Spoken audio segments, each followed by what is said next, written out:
अरे बच्चों, class 10th की मैथ्स की क्लास में आप सभी का एक बार फिर से स्वागत है।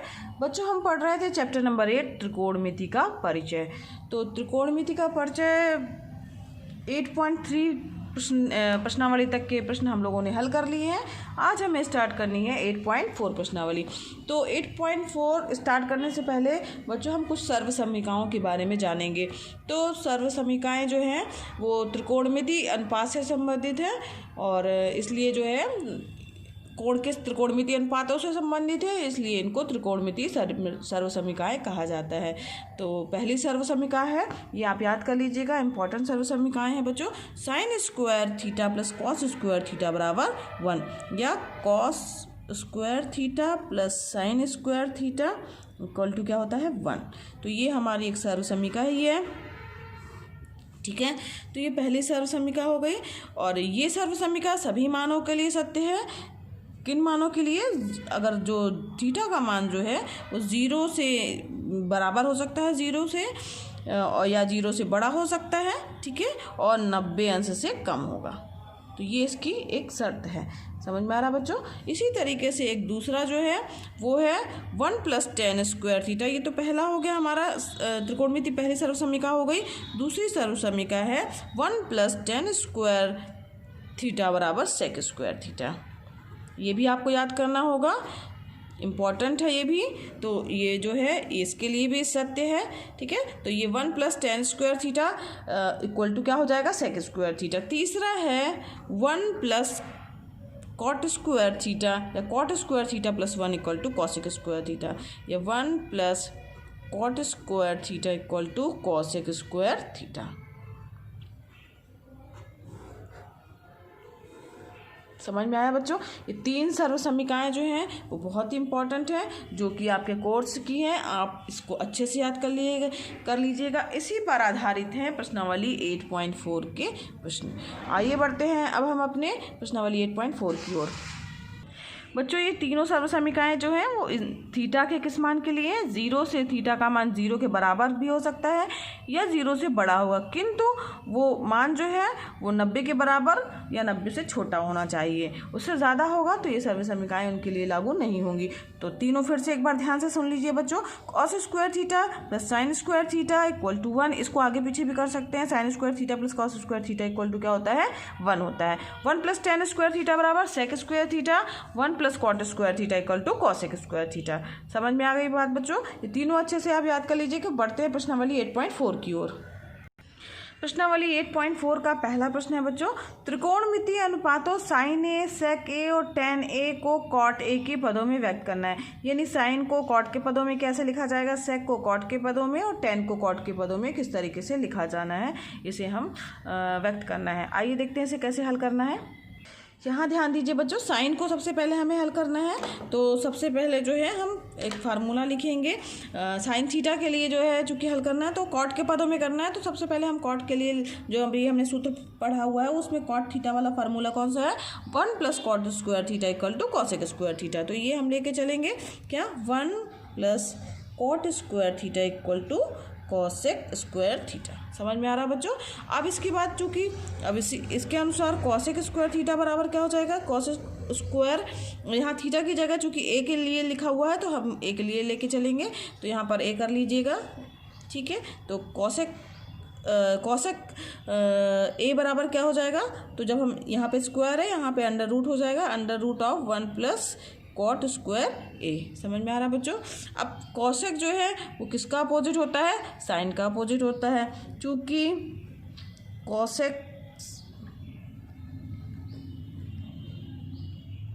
थीटा बराबर होता है 1/sin थीटा, ठीक। तो यहाँ पर हम cosec a की जगह क्या लिख देंगे, 1/sin a इक्वल टू हो जाएगा √1 + cot स्क्वायर a। समझ में आ रहा बच्चों? अब इसके बाद साइन ए का मान हमें किसके पदों में ज्ञात करना है, कॉट के पदों में ज्ञात करना है। साइन ए को ऊपर ले जाइए तो हमारा क्या हो जाएगा, साइन ए बराबर क्या हो जाएगा 1/, चूँकि ये ऊपर गया है और ये वाला पद नीचे आएगा तो 1/√1 + cot स्क्वायर a। समझ में आया बच्चों? बहुत ही आसान था। तो ये हमारा क्या हो गया, ये मान जो हमें प्राप्त हुआ साइन का मान मान जो है वो कॉट के पदों में प्राप्त हो गया, क्योंकि कॉट के पदों में ज्ञात करना था। साइन का हमने ज्ञात कर लिया बच्चों। अब किसका ज्ञात करना है? सेक का ज्ञात करना है। तो अब सेक के लिए देखिए कौन सी सर्वसमीका भी हम लोगों ने पढ़ी है जिसमें सेक आता हो, तो 1 + tan स्क्वायर ए बराबर जो है सेक स्क्वायर ए, ये भी हमने फार्मूला पढ़ा है ना। तो यहाँ पे लिख दीजिएगा चूँकि 1 + tan स्क्वायर ए बराबर सेक स्क्वायर ए, ठीक है। 1 + tan स्क्वायर ए बराबर सेक स्क्वायर ए, अब ये भी हम लोगों ने पढ़ा है। अब इसमें चूँकि सेक का मान ज्ञात करना है तो हमें इसके अनुसार जो है सेक ए बराबर क्या हो जाएगा? √1 + tan स्क्वायर ए, ठीक है। 1 + tan स्क्वायर ए हो गया। अब यहाँ पर ध्यान दीजिए बच्चों, सेक का मान तो हमें ज्ञात ही करना है, लेकिन किसके पदों में ज्ञात करना है? कॉट के पदों में ज्ञात करना है। लेकिन यहाँ हमारे पास क्या प्राप्त हो रहा है? tan। तो tan और कॉट में भी संबंध होता है। हम लोगों ने पढ़ा है कि tan थीटा बराबर होता है 1/cot थीटा, ठीक है। ये हम लोगों ने पढ़ा है, जानते हैं। तो बस यहाँ पर tan की जगह क्या कर देंगे? कॉट रख देंगे। तो सेक ए बराबर क्या आ जाएगा हमारा? सेक ए बराबर हो जाएगा √1 + 1/cot, tan की जगह कॉट हो जाएगा, कॉट स्क्वायर ए, ठीक है। समझ में आया बच्चों? अब यहाँ पर देखिए लघुत्तम ले लीजिए, क्या आ जाएगा? सेक ए बराबर क्या आ जाएगा? जब लघुत्तम लेंगे तो आ जाएगा ये अंडर रूट लगा ही रहेगा, यहाँ पे आ जाएगा कॉट स्क्वायर ए, यहाँ पे कॉट स्क्वायर ए प्लस यहाँ पे 1 आ जाएगा। तो अब यहाँ पर कॉट स्क्वायर ए प्लस 1। अब यहाँ पे देखिए सेक का मान किस में प्राप्त हो गया है? कॉट के रूप में प्राप्त हो गया। यही हमें ज्ञात करना था, सेक का मान किस में प्राप्त करना था?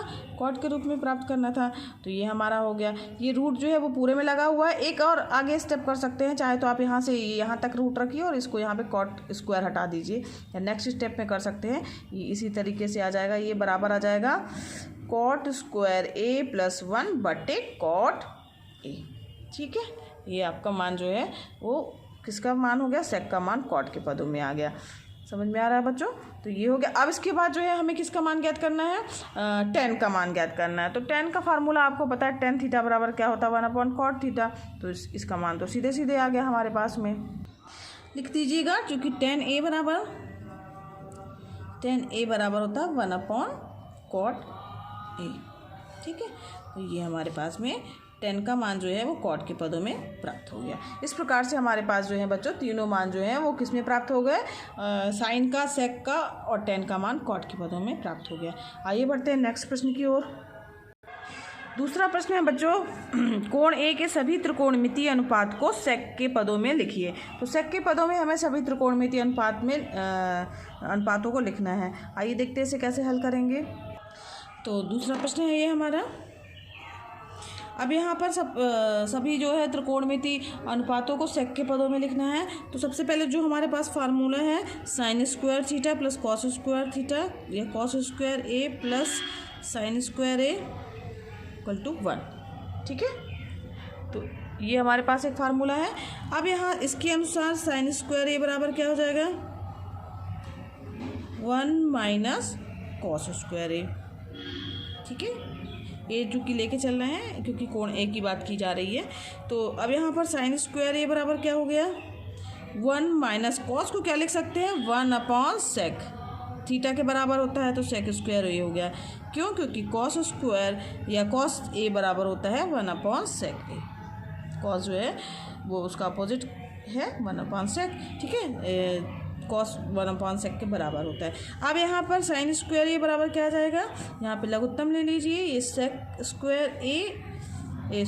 लिखना था, सेक स्क्वायर ए। यहाँ पर क्या हो गया? सेक स्क्वायर ए -1। तो साइन ए = क्या हो जाएगा?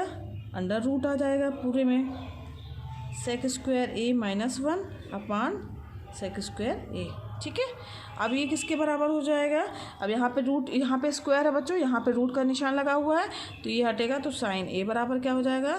√(, सेक स्क्वायर ए माइनस 1 बटे में क्या आ जाएगा, केवल सेक ए आ जाएगा। समझ में आ रहा है बच्चों? ये रूट पूरे में लगा हुआ, यहाँ स्क्वायर है तो रूट से स्क्वायर कैंसिल हो जाएगा, तो यहाँ पे ये क्या हो जाएगा, किसकी वैल्यू है, साइन ए की वैल्यू हो जाएगी ये। तो साइन का मान हमारे पास किसके पदों में प्राप्त हो गया, सेक के पदों में प्राप्त हो गया। ठीक है, अब साइन के बाद कॉस का मान ज्ञात करना है। तो कॉस का मान तो हमें पता ही है बच्चों, सेकंड नंबर पे हम कॉस मान लीजिए जैसे ज्ञात कर रहे हैं, तो कॉस थीटा बराबर या कॉस ए बराबर ये तो 1/sec ए, तो कॉस का मान भी हमारे पास में सेक के पदों में प्राप्त हो गया। ठीक है, अब इसी तरीके से tan का मान ज्ञात करना है। तो tan स्क्वायर ए बराबर क्या होता है, या 1 + tan square A equal to क्या, अभी अभी हम लोगों ने फार्मूला पढ़ा है 1 + tan स्क्वायर ए बराबर सेक स्क्वायर ए। तो tan स्क्वायर ए बराबर क्या हो जाएगा, सेक स्क्वायर ए -1। ठीक है, ये इस तरफ जाएगा प्लस था तो यहाँ इस तरफ जाएगा माइनस हो जाएगा। tan ए बराबर क्या हो जाएगा, √ सेक स्क्वायर ए -1। तो इस प्रकार से हमारे पास क्या प्राप्त हो गया बच्चों, ये tan का मान भी जो है सेक के पदों में प्राप्त हो गया। समझ में आ रहा है? ठीक, अब इसी तरीके से हम कॉट, कॉसेक और सेक तो चूँकि सेक दिया ही हुआ है तो कॉट और कॉसेक का मान और ज्ञात करेंगे। तो अब इस कॉट का मान ज्ञात करना है किसके पदों में, सेक के पदों में। तो चूँकि कॉट थीटा बराबर क्या होता है, या कॉट ए बराबर क्या होता है, 1/tan ए होता है। ठीक है, अब 1/tan ए, तो 1/tan ए का मान कितना आया, ये आया, यही रख दीजिए आप, सेक स्क्वायर ए -1 ना। तो ये इसका कॉट ए का मान क्या प्राप्त हो गया सेक के पदों में, तो कॉट ए बराबर हो जाएगा 1/√ऑफ सेक स्क्वायर ए -1। ये कॉट का मान भी हमारे पास में किसके पदों में प्राप्त हो गया है, सेक के पदों में प्राप्त हो गया। यही प्रश्न में पूछा गया था। एक और निकालना बच्चों कॉसेक का मान। तो कॉसेक स्क्वायर ए बराबर क्या होता है, अभी अभी हम लोगों ने बच्चों फार्मूला पढ़ा है, कॉसेक स्क्वायर ए बराबर होता है 1 + कॉट स्क्वायर ए। ठीक है, तो कॉस ए बराबर क्या हो जाएगा, कॉसेक स्क्वायर हटा दीजिए तो यहाँ पर क्या हो जाएगा, √ आ जाएगा 1 + कॉट स्क्वायर ए। ठीक है, अब यहाँ पर कॉट का मान जो है हमें पता है 1/sec स्क्वायर ए, तो बस ये मान रख दीजिए। तो ये क्या आ जाएगा, √ पूरा लगेगा। ठीक, 1 + अब कॉट स्क्वायर का मान रख रहे हैं, जब स्क्वायर कर रहे हैं तो उसका मतलब क्या हुआ, ये जो दिया हुआ इसका पूरा स्क्वायर हो जाएगा, 1/sec स्क्वायर ए -1 का स्क्वायर। ठीक है, समझ में आ रहा बच्चों? तो ये किसके बराबर हो जाएगा, यहाँ देखिए अब ये स्क्वायर दिया हुआ है ना और यहाँ पे रूट दिया हुआ, तो ये रूट हट जाएगा, ये किसके बराबर हो जाएगा, इसको इस तरीके से भी लिख सकते हैं 1 + 1/sec स्क्वायर ए +1। ठीक है, +1। ठीक, अब इसके बाद फिर क्या हो जाएगा यहाँ पर, अब इसका अब लघुत्तम ले लीजिए, तो ये क्या आ जाएगा हमारे पास में, पूरा रूट का निशान जो है वो पूरा ही रहेगा। ठीक, अब यहाँ सेक स्क्वायर ए +1 लघुत्तम में आ जाएगा, सेक स्क्वायर ए +1 लघुत्तम आ गया, ऊपर क्या आ जाएगा, 1 का गुणा होगा इस पूरे से, तो सेक स्क्वायर ए +1 आ गया और +1 आ गया, यानी क्या हो जाएगा, ये सेक स्क्वायर ए, ये यहाँ पे माइनस है बच्चों, धोखे से यहाँ ये माइनस है, यहाँ प्लस हो गया है, ये माइनस हो जाएगा। ठीक है, यहाँ पर क्या हो जाएगा, यहाँ -1 हो जाएगा और यहाँ +1 हो जाएगा, यहाँ पर भी माइनस का निशान ही आएगा क्योंकि यहाँ पर सेक स्क्वायर ए -1 दिया हुआ है। तो अब ये 1 से 1 कैंसिल हो जाएगा, क्या आया हमारे पास में, √ सेक स्क्वायर ए बटे सेक स्क्वायर ए -1। ठीक है, तो अब इसी को जो है आगे हल करिए, सेक स्क्वायर ए का ये रूट है तो इससे हट जाएगा, तो सेक ए क्या हो जाएगा हमारे पास बाहर आ जाएगा, सेक ए बटे √ सेक स्क्वायर ए -1। ठीक है, तो इस प्रकार से कॉसेक का मान भी जो है वो हमारे पास सेक के पदों में प्राप्त हो गया। ये हमारे पास सभी मान जो हैं वो सेक के पदों में प्राप्त हो गए, यही हमारा प्रश्न था। बच्चों आज के लिए बस इतना ही, आज की वीडियो क्लास में बस इतना ही। आगे के प्रश्न जो है वो हम नेक्स्ट वीडियो क्लास में हल करेंगे। और बच्चों अगर पढ़ाना समझ में आ रहा हो, पसंद आ रहा हो तो वीडियो को ज़रूर लाइक कीजिएगा। और ये वीडियो क्लासेस एकदम निःशुल्क है, आप भी इसका लाभ लीजिए, दूसरे बच्चों को भी शेयर कीजिए ताकि वो भी इसका लाभ ले सकें। धन्यवाद बच्चों, मिलते हैं नेक्स्ट वीडियो क्लास में।